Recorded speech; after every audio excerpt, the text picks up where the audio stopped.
O estudo a seguir é de inteira responsabilidade de seus idealizadores e apresentadores.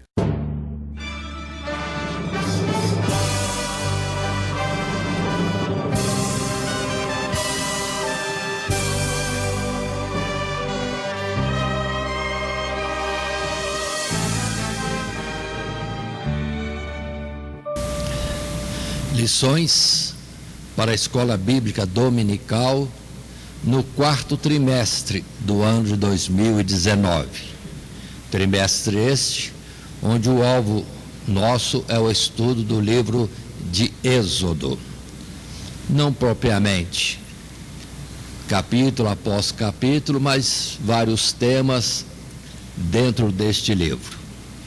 E atualmente estamos na lição de número 7, com o título Os 10 Mandamentos, lembrando ainda que esta lição é para as classes de jovens e adultos na Escola Bíblica Dominical.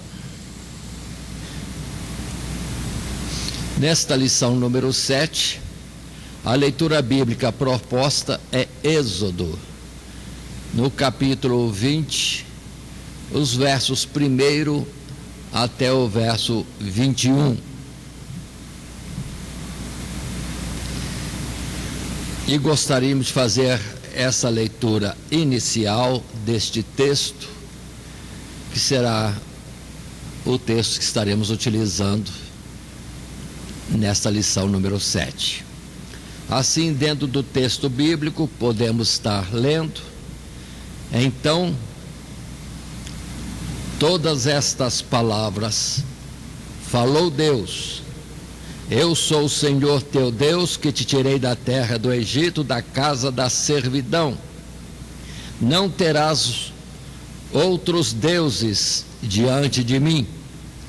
Não farás para ti imagem de escultura, nem alguma semelhança do que há em cima nos céus, nem embaixo na terra, nem nas águas debaixo da terra. Não te encurvarás a elas, nem as servirás, porque eu, o Senhor teu Deus, sou Deus zeloso, que visito a maldade dos pais nos filhos, até a 3ª e 4ª geração daqueles que me aborrecem. E faço misericórdia em milhares aos que me amam e guardam os meus mandamentos. Não tomarás o nome do Senhor teu Deus em vão, porque o Senhor não terá por inocente o que tomar o seu nome em vão. Lembra-te do dia do sábado para o santificar. 6 dias trabalharás e farás toda a tua obra, mas o 7º dia é o sábado do Senhor teu Deus. Não farás nenhuma obra, nem tu, nem o teu filho, nem a tua filha, nem o teu servo, nem a tua serva, nem o teu animal, nem o teu estrangeiro que está dentro das tuas portas. Porque em 6 dias fez o Senhor os céus e a terra, o mar e tudo que neles há, e ao 7º dia descansou. Portanto, abençoou o Senhor o dia do sábado e o santificou. Honra teu pai e a tua mãe, para que se prolongue os teus dias na terra que o Senhor teu Deus te dá. Não matarás, não adulterarás, não furtarás, não dirás falso testemunho contra o teu próximo, não cobiçarás a casa do teu próximo, não cobiçarás a mulher do teu próximo, nem o seu servo, nem a sua serva, nem o seu boi, nem o seu jumento, nem coisa alguma do teu próximo. E todo o povo viu os trovões e os relâmpagos e o sonido da buzina e o monte fumegando, e o povo, vendo isso, retirou-se e pôs-se de longe. E disseram a Moisés: fala tu conosco e ouviremos, e não fale Deus conosco, para que não morramos. E disse Moisés ao povo: não temais, que Deus veio para provar-vos, e para que o seu temor esteja diante de vós, para que não pequeis. E o povo estava em pé de longe. Moisés, porém, se chegou à escuridade onde Deus estava. Este é o texto da nossa lição, mostrando o momento e as palavras que Deus falou ao povo diretamente do Monte Horebe. Lembrando que esse monte, onde Deus se manifestou assim, se apresentava como um monte que fumegava, além dos relâmpagos, dos trovões e o sonido de buzina. E com tudo aquilo o povo estremeceu, ouvindo estes 10 mandamentos, e depois se retirou, se afastou do monte com medo, temendo que algum mal lhe sucedesse. E fala para Moisés que Moisés fosse falar com Deus, ouvisse de Deus as palavras que ele quisesse falar, e depois falassem para eles. Estavam com medo de que, continuando ouvindo Deus falar, viessem a falecer, viessem a morrer. E Moisés os acalma, dizendo a respeito que não precisavam ter este temor, porque Deus se mostrou desta forma para prová-los, e também que de fato que eles tivessem tremor diante de Deus, e o temessem sempre. Então essa palavra do povo fugir, até certo ponto, era também um objetivo de Deus, de que entendessem a gravidade da ordem que Deus transmitia a eles. Era coisa séria. Muito bem. Agora, consideremos assim inicialmente que o povo está em Horebe, pouco tempo depois de saírem da terra do Egito, cumprindo aquilo que Deus tinha falado a Moisés, que certamente Moisés iria ao Egito, que certamente libertaria o povo, e que certamente a prova de que tudo isso aconteceria é que ele, Moisés, estaria com o povo naquele local no Monte Horebe. E isso está acontecendo nesta lição. E agora observe que é uma manifestação direta de Deus para com eles. Deus muitas vezes fez obras tremendas no Egito, mas parece que Deus estava longe. Moisés é que estava em alguma atuação ou trazendo alguma palavra, mas agora é diferente. É Deus e o povo ouvindo diretamente de Deus. Agora estão tendo uma experiência extraordinária e direta com Deus. Na nossa sequência, nosso assunto, nosso textuário em todo este texto é o verso 20,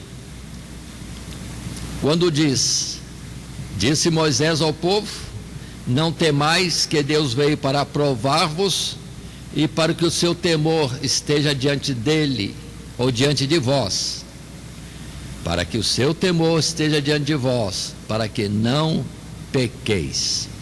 Êxodo 20 é o capítulo, também o verso 20.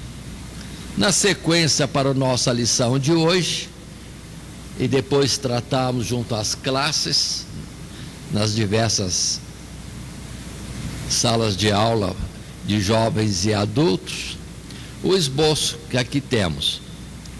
Os 3 tópicos principais, os 3 subtítulos da lição 7, os 10 mandamentos, são os propósitos da lei. Segundo, as responsabilidades do homem para com Deus, e as responsabilidades do homem para com o seu próximo. Estas são as partes do nosso desenvolvimento neste esboço desta lição número 7. Indo à introdução, dentro do material de classe, podemos resumir falando essas poucas palavras. Nesta lição, estudaremos o capítulo 20 do livro de Êxodo. Trata-se dos 10 mandamentos que foram entregues por Deus a Moisés. As leis de Deus, às vezes chamadas de lei de Moisés, eram sombras dos bens futuros e se cumpriram em Cristo, mas continuam vigentes, sendo eternas e imutáveis. Por isso, precisamos conhecê-las. Observem esta colocação: lei de Deus, lei de Moisés, e o que o povo sempre tinha isso em mente. E com Jesus mesmo se gloriaram, dizendo que seguiam a lei de Moisés. A lei, na verdade, é de Deus. Alguma coisa foi trazida a eles através de Moisés, mas não era Moisés dando essas prescrições. E há colocações também que o próprio Jesus falou de coisas que Moisés determinou, estabeleceu, como por exemplo a respeito da carta de divórcio, né? Isso aí foi colocado como Moisés, e Jesus disse: Moisés ordenou isso por causa da dureza dos vossos corações. Aí Jesus fala que é algo que Moisés prescreveu, e por causa da dureza dos corações dos homens. Mas no princípio ou nos mandamentos não está constando isso. E mesmo assim temos que entender melhor essa carta de divórcio, que muitos falam como autorização, mas na verdade era Moisés tendo cuidado para com as mulheres, esposas abandonadas.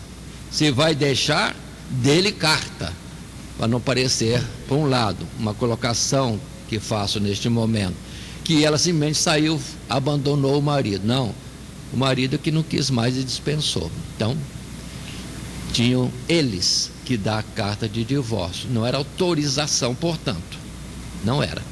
Era eles efetivando que era assunto deles. Aí depois em Malaquias vai dizer que eles foram desleais com as suas companheiras de mocidade. Muito bem, continuando um pouco mais, no nosso programa e no nosso desenvolvimento, o esboço traz para nós o subtítulo: Os propósitos da lei. E nisso podemos ir para um primeiro parágrafo dentro da nossa lição, quando podemos apresentar o seguinte assunto. O termo decálogo literalmente significa 10 enunciados ou 10 declarações. Ele foi proferido e também escrito por Deus em 2 tábuas de pedra no Monte Horebe. O decálogo exprime a vontade de Deus em relação ao ser humano. A lei visava alcançar alguns propósitos, como por exemplo, prover um padrão de moralidade para o caráter e a conduta do homem.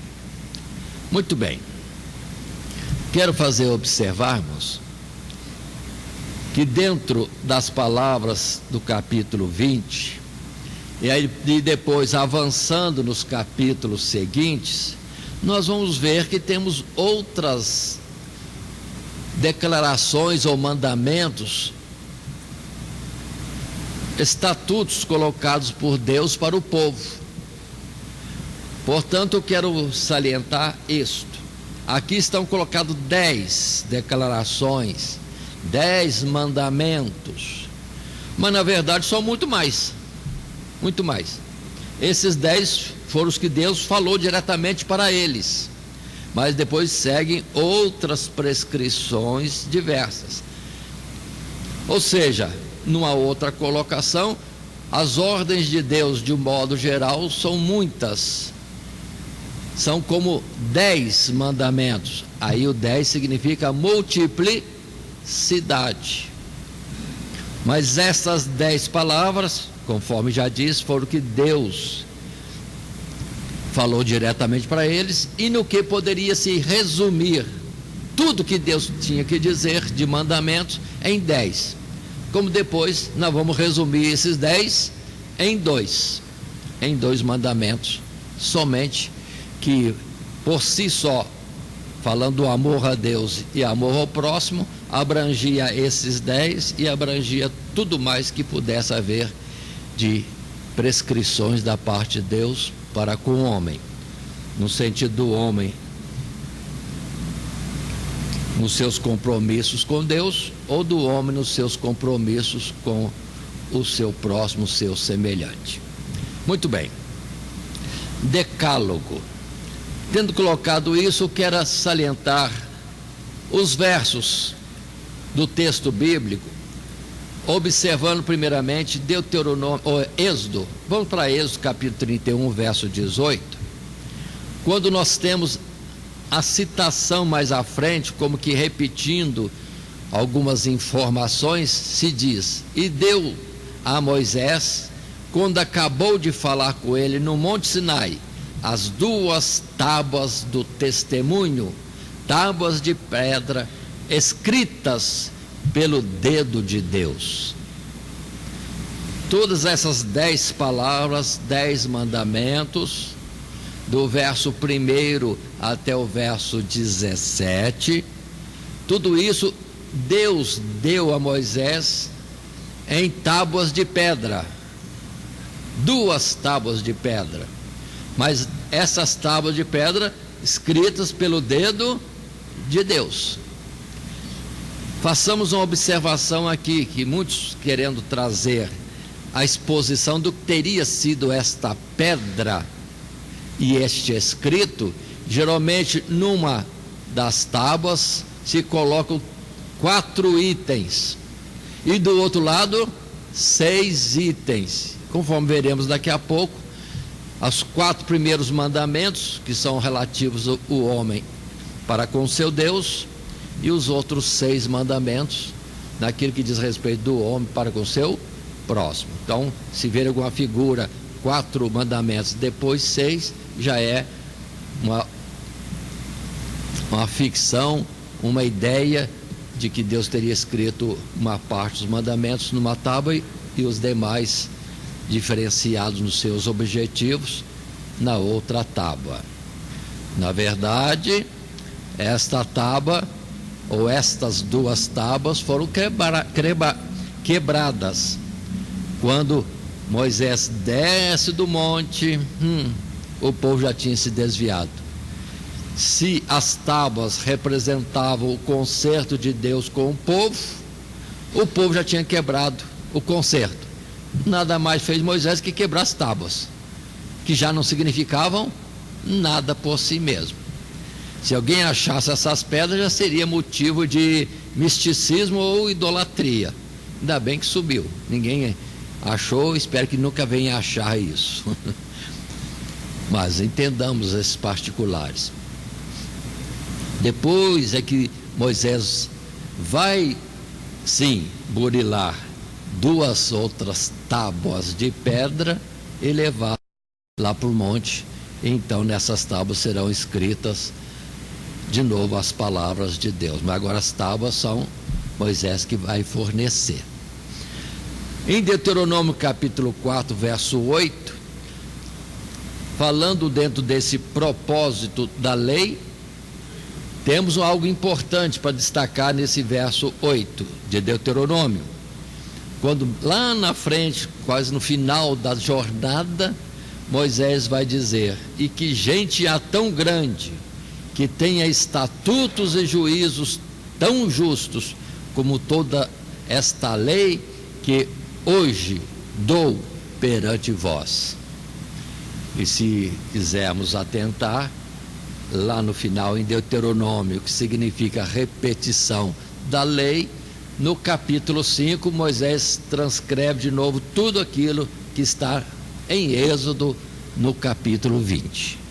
É Moisés transcrevendo mais uma vez e falando ao povo sobre os mandamentos que Deus deu no Monte Horebe.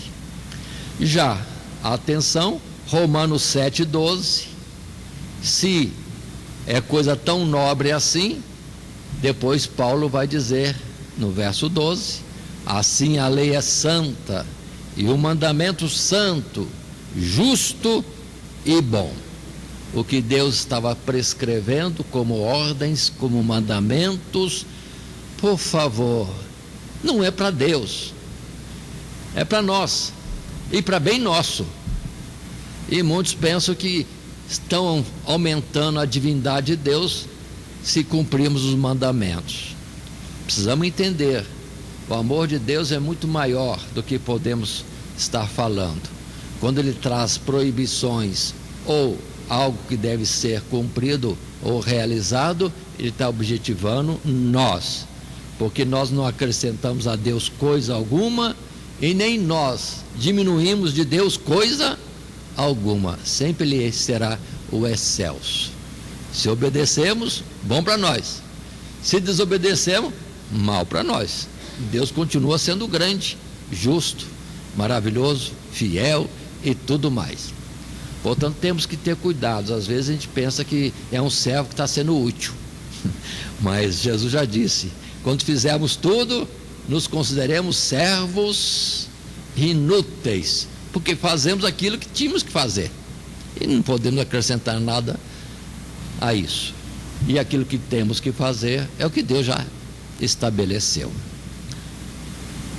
Muito bem, prosseguindo um pouco mais, indo para um segundo parágrafo, os propósitos da lei. Tirando o material de classe, temos o resumo. A lei também serviu para mostrar ao homem a sua natureza caída e maligna. Sem o conhecimento das leis de Deus, o homem caminha naturalmente, sem perceber o risco que está correndo. Mas quando se depara com a lei, e não tendo condição de cumpri-la, passa então a ter conhecimento do seu total afastamento de Deus e da necessidade que tem da sua graça. A lei expõe a malignidade oculta do homem. Ela não trouxe o pecado para o homem, mas mostra o que existe nele. Precisamos estar atentos a essa colocação.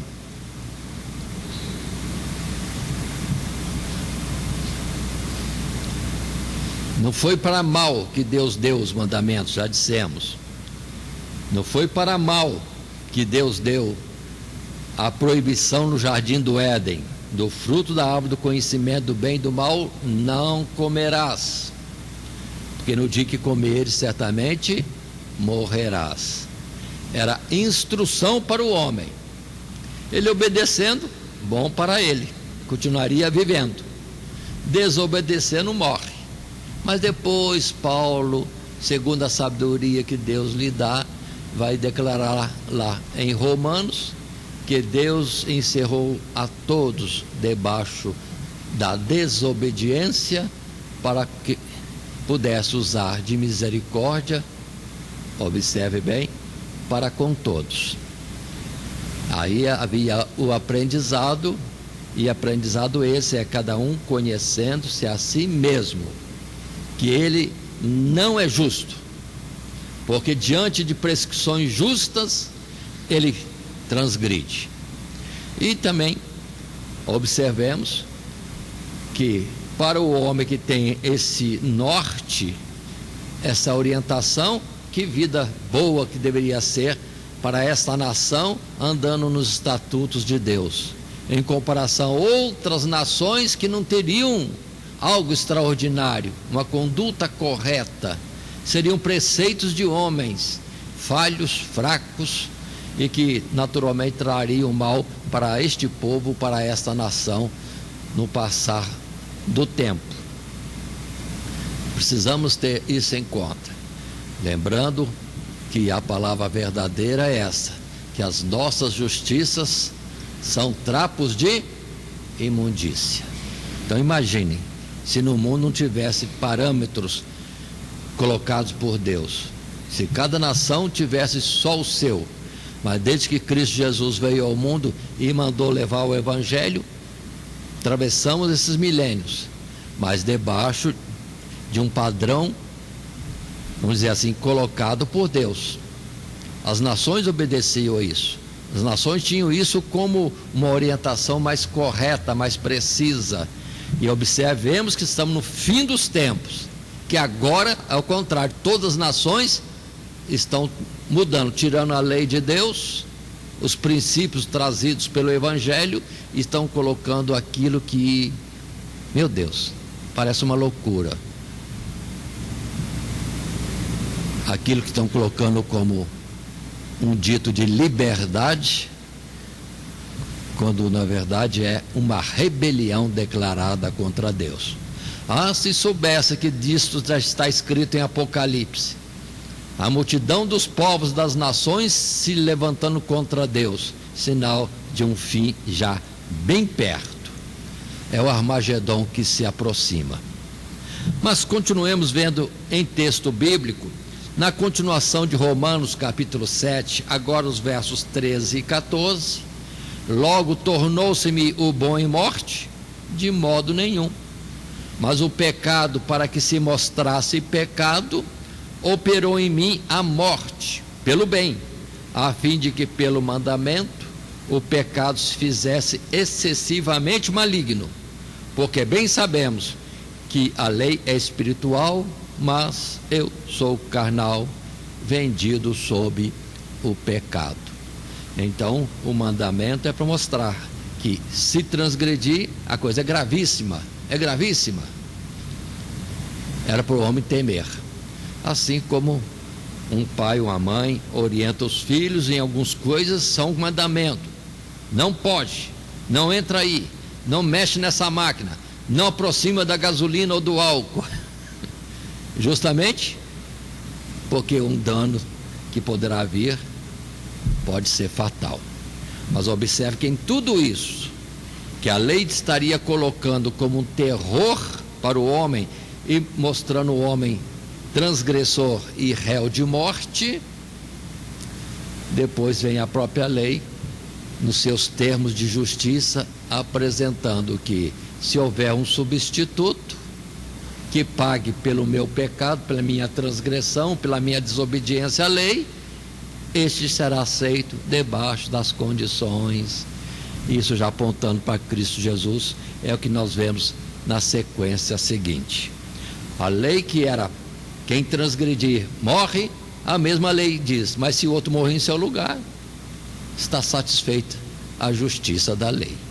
Aí já era Deus preparando o homem para conhecer e entender a obra de salvação em Cristo Jesus. Passando ao parágrafo 3º, e mais ainda, a lei também demonstra a própria santidade de Deus. Logo ficam cada vez mais em evidência as iniquidades do homem. Assim existe um abismo intransponível entre o homem e Deus. Contudo, a mesma lei serve de aio para conduzir o homem até Cristo, que o justificará pela sua obra salvífica, e então apresentará a Deus como uma oferta de cheiro suave. Ou seja, o trabalhar de Cristo no homem, esse homem longe de Deus será aproximado e será como frutos de uma lavoura, no que Deus tem alegria. É o que Jesus vai estar então vindo fazer e fez.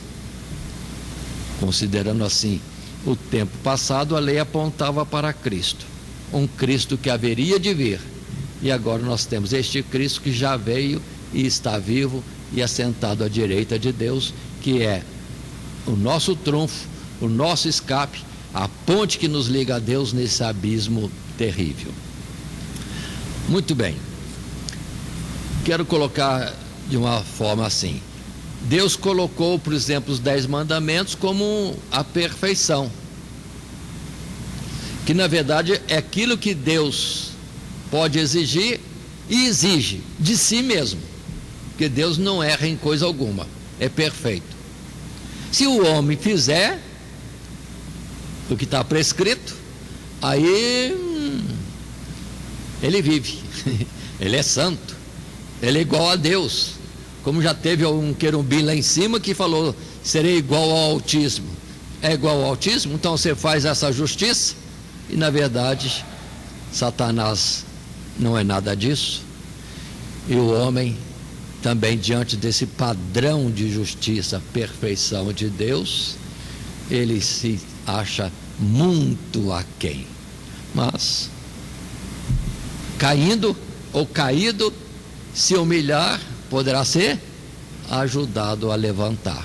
E é o propósito de Deus, porque a verdade é que o homem é falho e Deus é perfeito, é santo, é tudo que nós pudermos usar de adjetivos numa excelência da sua pessoa. Mas para isso mesmo, consideremos outros textos bíblicos, como em Levítico capítulo 19, verso 1 e 2. Falou mais o Senhor Moisés, dizendo: fala a toda a congregação dos filhos de Israel e diz-lhes: santos sereis, porque eu, o Senhor vosso Deus, sou santo. Pronto, fechado o assunto. Se atentarmos, estou colocando 2 versos de Levítico, mas os capítulos 18, 19 e 20 e depois 21 e 22 é Deus falando para o homem: eu sou santo. Portanto, esses modos de procedimento são incorretos, não farás isso. E temos então 3 capítulos diretamente Deus dando orientação ao homem daquilo que é perfeito, que é santo, que é justo, que é bom, que é puro, e depois mais 2, 21 e 22 para os sacerdotes. Além desses 3 capítulos, sacerdotes, tem mais esses 2 aqui, que vocês estão chegando mais próximo de Deus. Aí requer-se maior santidade, e é isso. O Senhor Deus é santo e requer que todos nós sejamos santos, sendo o seu povo. Em João capítulo 3, verso 16, Jesus falou: porque Deus amou o mundo de tal maneira que deu seu Filho unigênito, para que todo aquele que nele crê não pereça, mas tenha a vida eterna.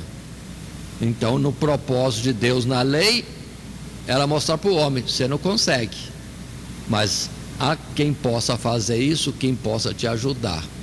Aí é Cristo Jesus que é apresentado.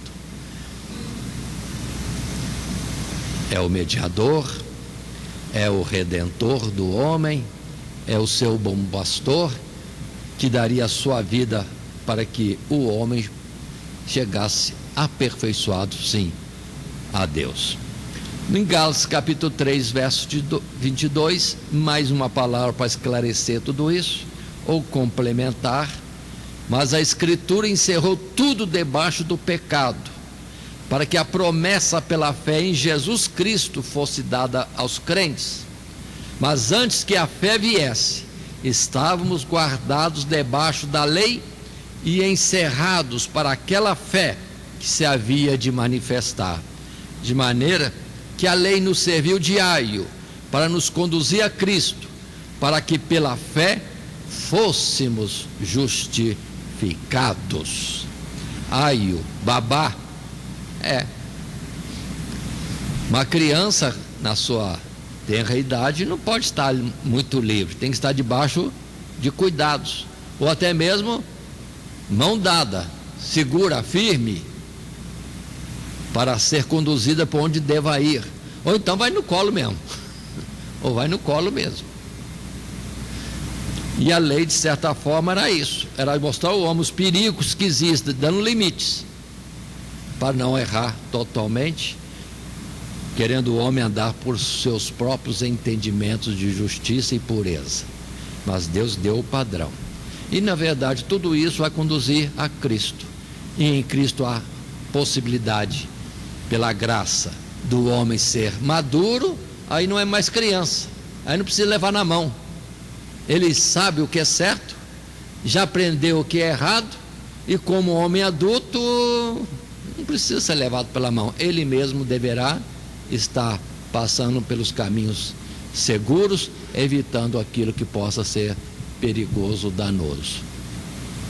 Romanos 10, verso 4: porque o fim da lei é Cristo, para a justiça de todo aquele que crê, e ao mesmo tempo é a justiça de Deus e graça de Deus a favor do homem. Então não há nada de dano, vamos dizer assim, na lei dada, que levou o homem aí sim se despertar para desobedecer e transgredir. Porque Deus não veio já com a espada, mas veio sim mostrando: errou, é réu de morte, quer escapar da morte? O caminho é esse, a porta é esta: caminho, verdade e vida, Cristo Jesus. Pronto. Então ninguém sofre dano nenhum, por coisa alguma, nem pela transgressão, porque já tem a expiação. Mas tudo isso leva ao entendimento: sou falho, sou fraco, isso é certo, aquilo é errado, e vou bem se eu fizer o que é certo. E nisso, com mais alguma coisa, em amor a Deus, aí o mandamento será suave, conforme diz o salmista. O mandamento é suave. E Jesus chegou a dizer, né, que o seu fardo é leve e o seu jugo é suave, porque é para bem do homem. Não é Deus exigindo algo como querendo ser servido, obedecido, louvado, engrandecido por ações e palavras que o homem venha a estar proferindo. Continuando o nosso estudo, chegamos ao segundo subtítulo da nossa lição, os 10 mandamentos, sendo que o subtítulo é as responsabilidades do homem para com Deus. Se vimos alguns propósitos, estamos sendo, de certa forma, até, digamos assim, superficiais, porque o período dado para a nossa lição é curto e devemos atentar para isto. Assim, no primeiro parágrafo desse subtítulo 2, as responsabilidades do homem para com Deus, o que vamos ver é que 4 desses mandamentos são diretamente para com Deus. Responsabilidade do homem para com Deus. E assim lemos o texto no primeiro parágrafo. O primeiro mandamento: não terás outros deuses diante de mim. É muito mais do que um simples estabelecimento de um monoteísmo. O povo teve a oportunidade de ver os juízos de Deus sobre os ídolos do Egito, deixando claro que deuses não eram. Ademais, quem libertou o povo da escravidão foi o Senhor Jeová. Por isso ele deveria ser o único Deus reconhecido pelo povo. Deus não é mais um entre muitos para ser escolhido. Ele é o único. Este mandamento, ou consideremos, este mandamento também proíbe a adoração ou veneração de qualquer coisa em pensamento, palavra ou ato, porque a preeminência e o único digno, poderemos dizer, de qualquer coisa é sempre o Senhor Deus, aquele a quem chamamos de Jeová, palavra que significa eu sou o que sou. Muito bem.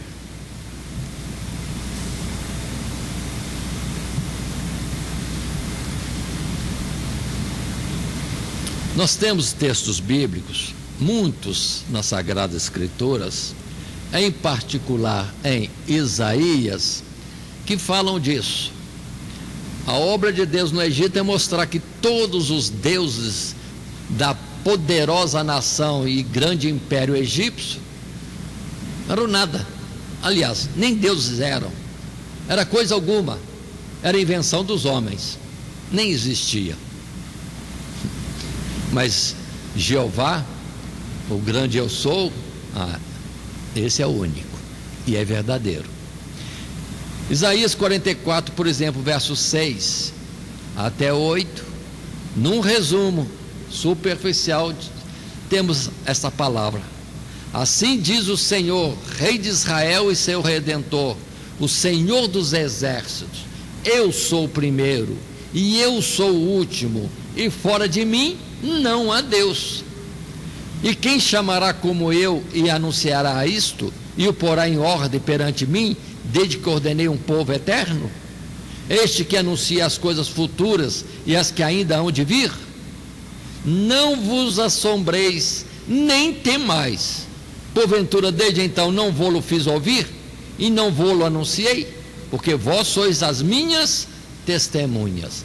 Há outro Deus além de mim? Não há outra rocha que eu conheça. E sempre um único Deus falou àquele povo, e também era o único Deus que falava e determinava a sorte e o futuro das nações. O Deus único, Deus de todos os povos, mas que tinha elegido para uma obra especial a descendência de Abraão, Isaque e Jacó.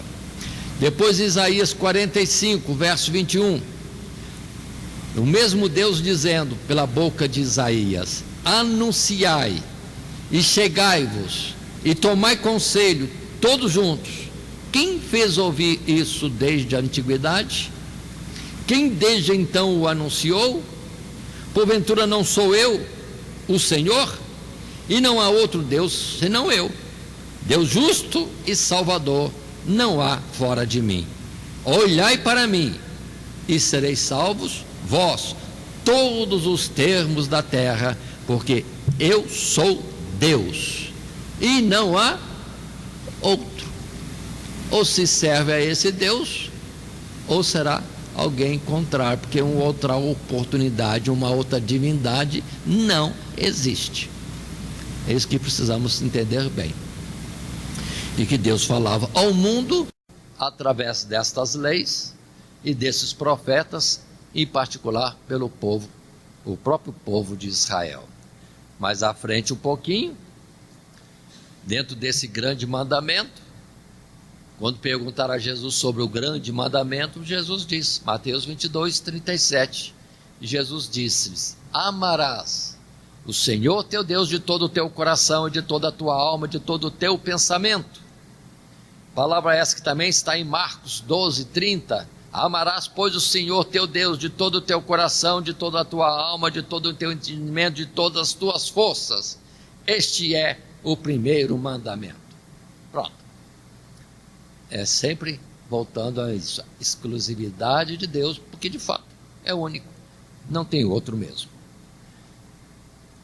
Na sequência, no segundo parágrafo do nosso tópico 2, as responsabilidades do homem para com Deus, já foi dito, não terás outros deuses diante de mim, coloca ainda assim um segundo mandamento. O segundo mandamento proíbe a representação do Senhor através de imagens de escultura, porque o Senhor é espírito, portanto não deve ser reduzido à imagem de homem ou de qualquer outra criatura. O único que é a imagem do Deus invisível é Cristo.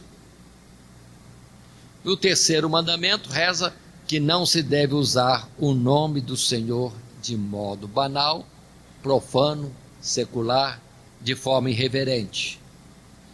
Quantos, para ocultar a falsidade, a mentira, fazem o uso do nome do Senhor, acrescento, entrando em juramento, juro por Deus, pronto. E às vezes esse juro por Deus nada é do que querendo dar uma validade à sua mentira. Portanto, tenhamos cuidado. Mas quero reler esses dois mandamentos, o segundo inicialmente. E ele está colocado para nós a partir do verso 4. Êxodo 20, verso 4 e mais algum verso à frente.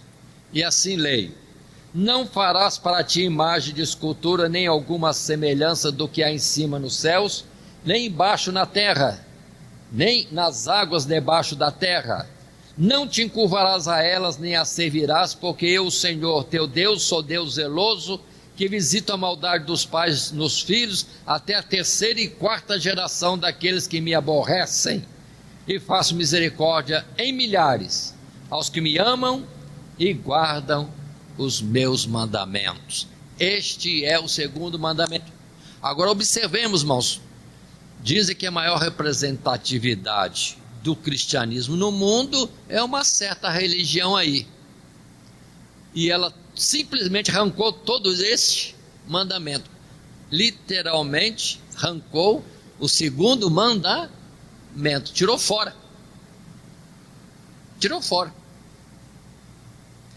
esquecendo que depois que é colocada essas palavras vem a ordem: não poderás diminuir, não poderás acrescentar. E a maior representatividade do cristianismo no mundo já falha no segundo mandamento aqui, porque o que há de imagens daquilo que se diz divino, meu Deus, representação por esculturas, por figuras e tanta coisa, e a proibição aqui é clara: não fazer, não se inclinar, não servir. Isso é cristianismo? E é a maioria. Então podemos dizer, como é que o mundo vai se converter a Deus se o chamado cristianismo, num grupo tão imenso de pessoas, uma percentagem tão alta, está transgredindo o mandamento do Deus que eles dizem servir? É absurdo. Então entendam como que Deus vai olhar para o mundo se o chamado cristianismo não é cristianismo.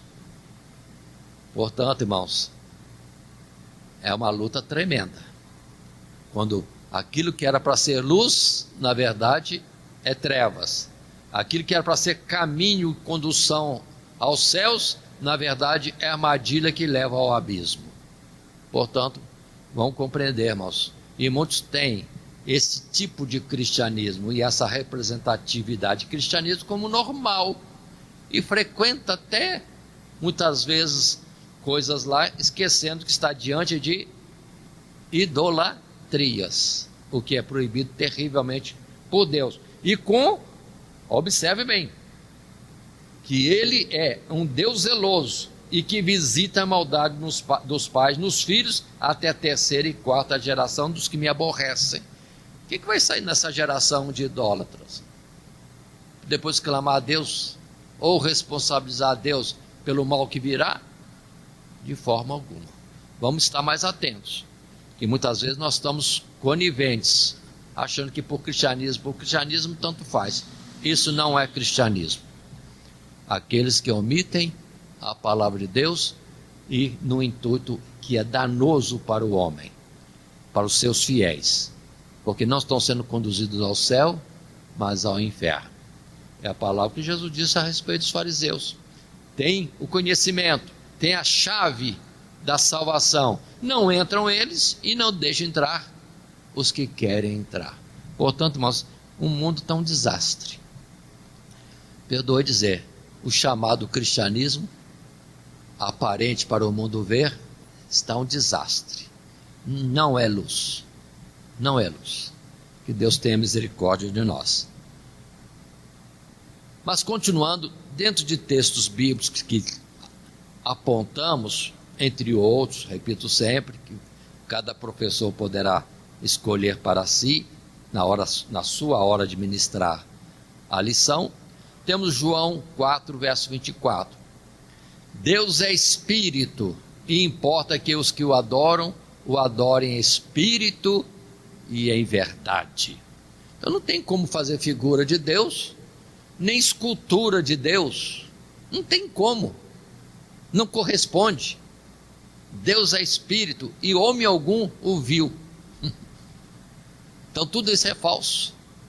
E vem a palavra de Romanos capítulo 1 verso 18 até o verso 23, quando Paulo escreveu dizendo assim, porque do céu se manifesta a ira de Deus sobre toda a impiedade e injustiça dos homens, que detêm a verdade em injustiça, porquanto o que de Deus se pode conhecer nele se manifesta, porque Deus lhe manifestou, porque as suas coisas invisíveis, desde a criação do mundo, tanto o seu eterno poder como a sua divindade, se entendem e claramente se veem pelas coisas que estão criadas, para que eles fiquem inexcusáveis.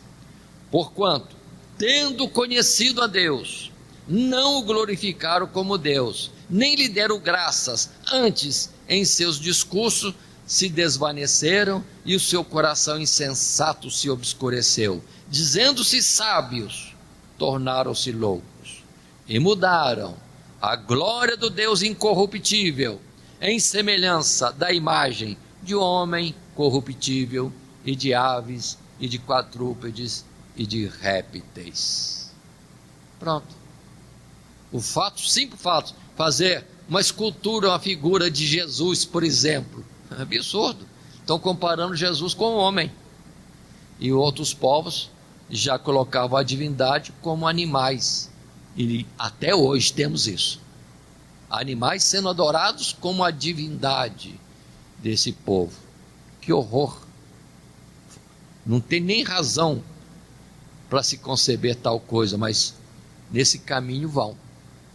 E em Atos capítulo 17, verso 29, Paulo falando, vamos dizer assim, a elite da ciência, do conhecimento no mundo, aos gregos, em Atenas, ele diz: sendo nós, pois, geração de Deus, não havemos de cuidar que a divindade seja semelhante ao ouro, ou à prata, ou à pedra esculpida por artifício e imaginação dos homens. É a criatura desenhando e esculpindo Deus. Que absurdo! Sendo que a obra que Deus fez, criou, já é uma excelência na vida que apresenta, no próprio fato da vida em si, ainda que terrena e humana. E vai comparar Deus àquilo que as mãos deles esculpiram ou desenharam? É loucura. Por isso que está escrito assim: do céu se manifesta a ira de Deus contra os homens, porque tendo conhecido, mas preferem se iludir e iludir a outros com aquilo que é falso, que é mentira. Ou que em Isaías está escrito: grande engano, e não acordam para isso. E observe que são milhões, de geração em geração, atrás de esculturas e desenhos, um misticismo, uma idolatria terrível. Precisamos acordar. Estamos muito acomodados ao dia a dia, e quem é que fala disto? Continuando, passando ao terceiro parágrafo, no tópico segundo, a responsabilidade do homem para com Deus. Lembrando que ficamos de ler o terceiro mandamento, dentro do texto bíblico, é o verso 7. Não tomarás o nome do Senhor teu Deus em vão, porque o Senhor não terá por inocente o que tomar o seu nome em vão. No nosso texto agora, inicia ou dá sequência com o quarto mandamento. O quarto mandamento é: lembra-te do dia de sábado para o santificar. O uso do verbo lembrar aponta para o fato que é fácil para o homem negligenciar o mandamento. Este dia deve ser retirado do uso comum e dedicado a Deus. Todo o trabalho comum seria feito nos 6 dias, mas o 7º seria santificado ao Senhor. Antes da aplicação espiritual, deve-se observar a literalidade do mandamento. Deve-se reservar um dia em que o homem deve repousar do trabalho e se alegrar com o trabalho já realizado, e assim glorificar a Deus pela saúde, oportunidades, etc. Todos esses mandamentos tratam do relacionamento do homem com Deus. O texto em si, irmãos, do quarto mandamento, está no verso 8, e na sequência: lembra-te do dia do sábado para o santificar. 6 dias trabalharás e farás toda a tua obra, mas o 7º dia é o sábado do Senhor teu Deus. Não farás nenhuma obra, nem tu, nem teu filho, nem a tua filha, nem o teu servo, nem a tua serva, nem o teu animal, nem o teu estrangeiro que está dentro das tuas portas. Porque em 6 dias fez o Senhor os céus e a terra, o mar e tudo o que neles há, e ao 7º dia descansou. Portanto, abençoou o Senhor o dia do sábado e o santificou. Naquela época, e para os debaixo da lei, isso era para ser cumprido. Mas olha como é que o povo era tendente a desobedecer. Que Deus, acabando de falar, chegando os dias diversos em que chovia o maná, no primeiro sábado, ou seja, não deu nem uma semana que Deus deu a ordem, ele já tinha esquecido, ou não prestaram atenção, fizeram pouco caso. Já estavam muitos do povo saindo para buscar o maná no deserto, no sábado. E a expressão que temos é que Moisés se irou, e temos ainda a colocação que Deus perguntou: até quando este povo será rebelde? Assim entendam, que a lei determinava, mas a lei, não esqueçam, são sombras dos bens futuros, e depois vem Jesus para ensinar, e os ensinadores como Paulo, também trazendo a ideia e a correção. O que é o verdadeiro sábado? Qual o verdadeiro dia do Senhor que deve ser guardado? Começando ou citando nessa simplicidade e um pouco superficial a palavra que está em Hebreus capítulo 4, verso 3. Todos nós que temos crido, entramos no sábado. Ou seja, entramos no repouso de Deus, conforme Jesus mesmo disse: todos vós que estáis cansados e oprimidos, vinde a mim e achareis o descanso, o sábado para as vossas almas. Então, é a colocação hoje, mas o nosso assunto não é o sábado. Passemos em frente. Na sequência, e esses 4 mandamentos primeiros, já vimos em Mateus 22, 37, Jesus diz: amarás o Senhor teu Deus de todo o teu coração, de toda a tua alma, de todo o teu pensamento. E em Marcos 12, 30, observe que eu estou repetindo: amarás, pois, ao Senhor teu Deus de todo o teu coração, de toda a tua alma, de todo o teu entendimento, de todas as tuas forças. Este é o primeiro mandamento, que na verdade foi um resumo dos 4 primeiros, assim apresentados, da responsabilidade ou responsabilidades do homem para com Deus. E no nosso estudo, avançando, chegamos ao 3º tópico: as responsabilidades do homem agora para com o seu próximo. Aí são 6 outros mandamentos. Assim temos o 5º. Vou estar lendo o 5º mandamento, quando está escrito, verso 12: honra teu pai e tua mãe, para que se prolongue os teus dias na terra que o Senhor teu Deus te dá. É o verso 12, repito.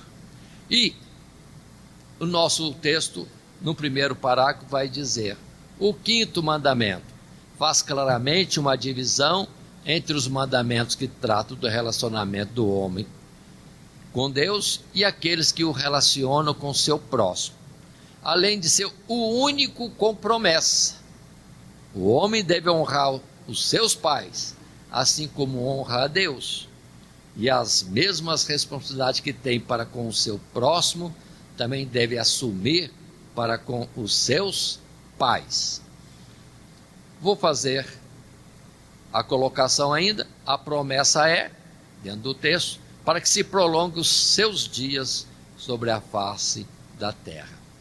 Faço uma interrupção nesse parágrafo primeiro do tópico 3º, lembrando que temos este mandamento com promessa. É o que precisamos entender, que de certa forma, olhem a colocação: o homem, pai, mãe, para o homem representam quase que uma expressão daquele que dá a vida, que lhe deu a vida. Assim o filho, a filha, deve total obediência aos pais, respeito, honra e tudo. Vamos entender isto no aspecto daquele que gerou a eles. Para entendermos essa grande honra que Deus dá aos pais. Agora, infelizmente, há pais que não são cristãos, não estão aí. Mas mesmo assim, aquele que é filho ou filha cristã deverá e será instruída por Deus como comportar diante dessa paternidade. Mas era para o pai e para a mãe serem crentes. Por outro lado, se o filho e a filha têm pais crentes, fiéis a Deus, tenha isso como honra e um penhor, porque a palavra dele será como palavra de Deus. Eu vi isso, irmãos, no meu tempo ainda que não era, o que eu vou dizer? Não servia a Deus em conformidade com a sua palavra. Em tempo que era criança ainda, eu lembro direitinho, era muito curioso, e ouvia as conversas nas reuniões de família, e já tinha aprendido já com pouco tempo, desobedeceu o pai e a mãe, eu olhava lá, problema, obedeceu o pai e mãe, está tudo bem, e isso de modo geral, em conselhos ou principalmente em casamento, desobedeceu, pode preparar que vai ser uma vida árdua pela frente. Aí está o chamado 5º mandamento, que é referente ao compromisso e responsabilidade do homem com o seu próximo. E quem é esse mais próximo? Seu pai e sua mãe.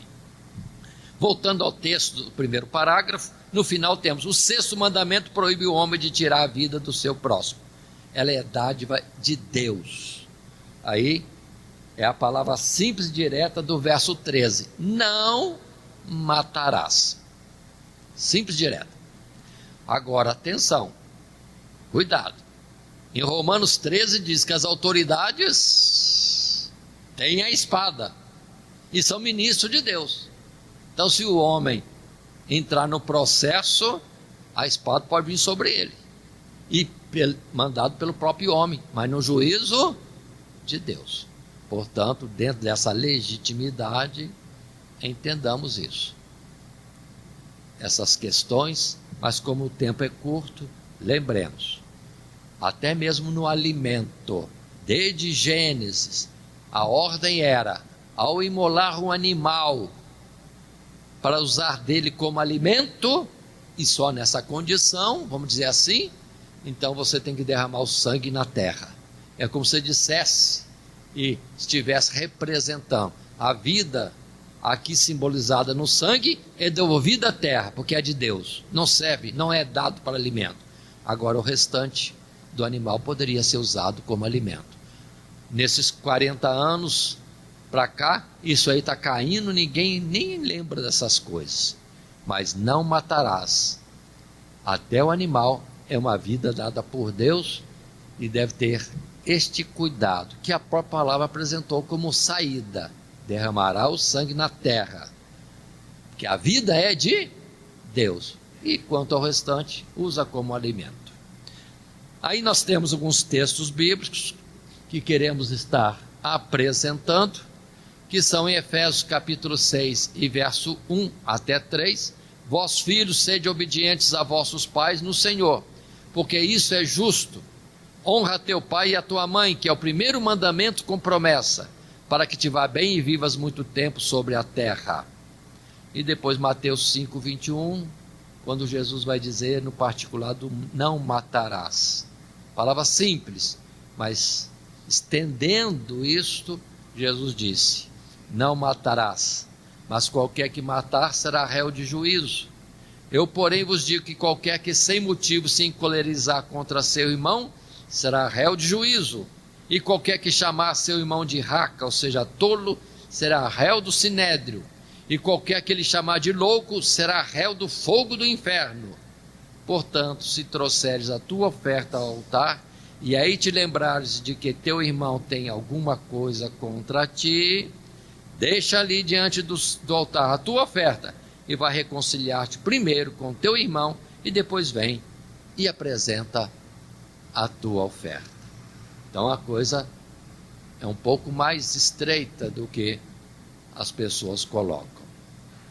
Continuando num parágrafo segundo, desse terceiro tópico, as responsabilidades do homem para com o seu próximo, o sétimo mandamento, vou ler inicialmente, quando diz, não adulterarás. O sétimo mandamento não é dirigido apenas à pureza e santidade do casamento, mas também à imoralidade em pensamentos e atos. Atentem para isso.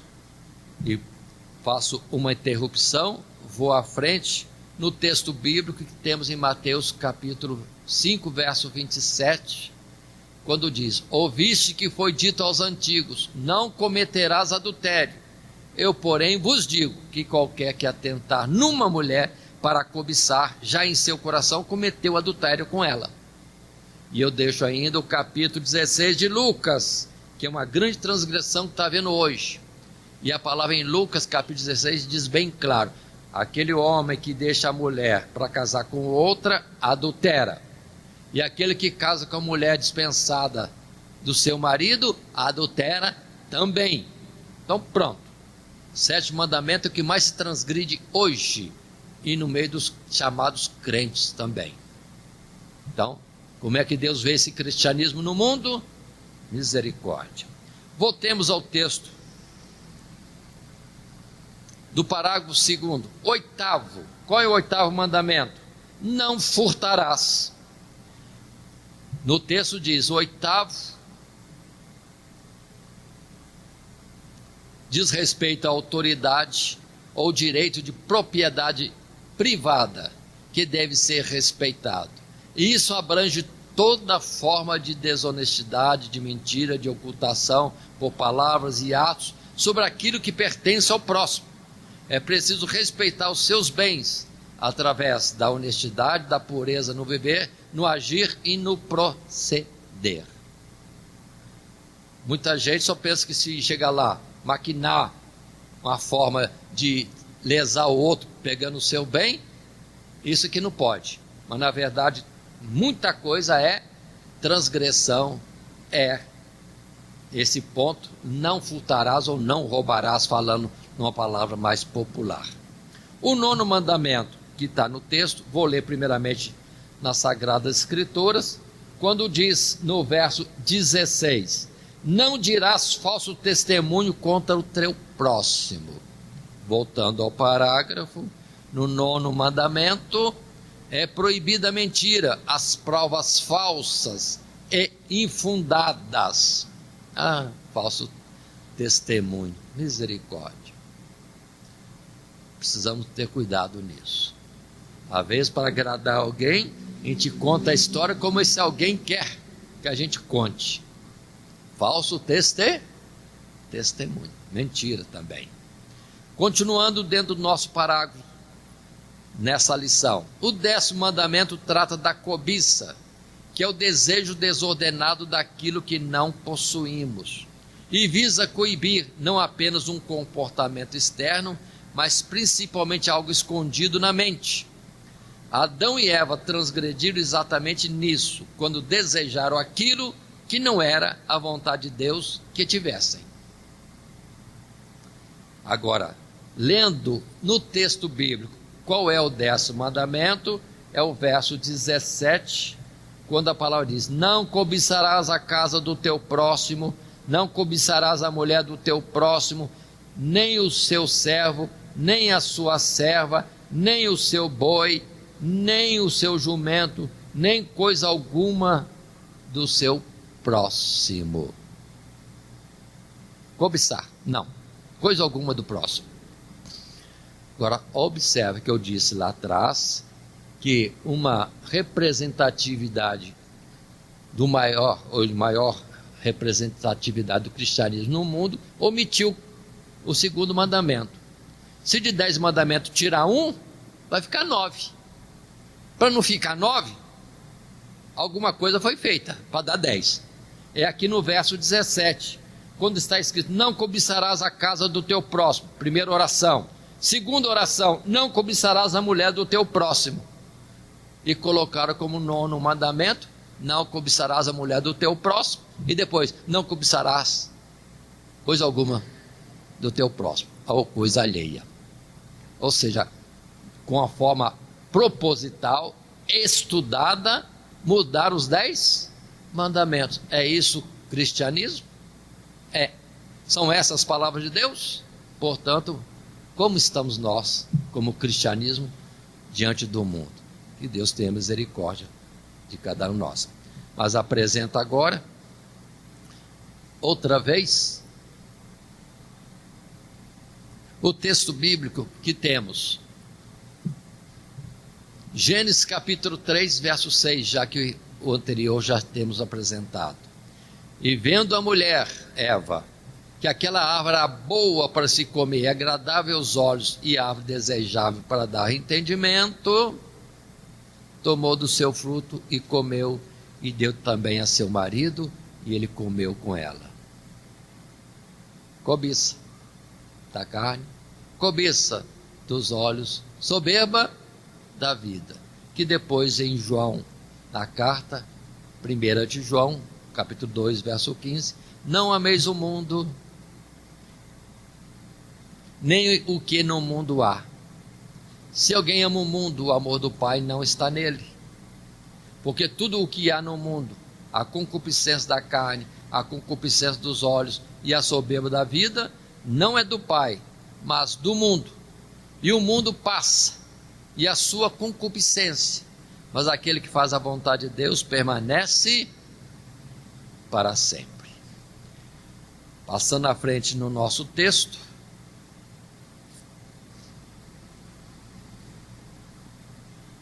indo a um termo de conclusão, temos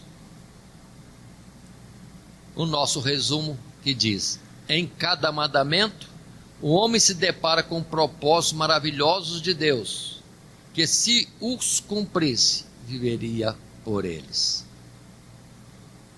E viveria muito bem. Mas ele não consegue cumpri-los por si mesmo. Então o resultado da desobediência é a morte. Mas aprove a Deus entregar seu próprio Filho para morrer por nós, sendo nós ainda pecadores.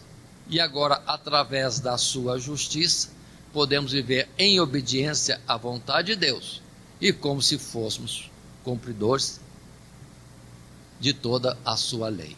Então observe que no passado a ênfase era a lei, porque iria apontar para Cristo. Mas agora, nesse tempo, na dispensação da graça, a ênfase não tem que ser a lei mais, tem que ser Cristo Jesus. É aquele que está em Cristo, o pecado não terá domínio sobre ele.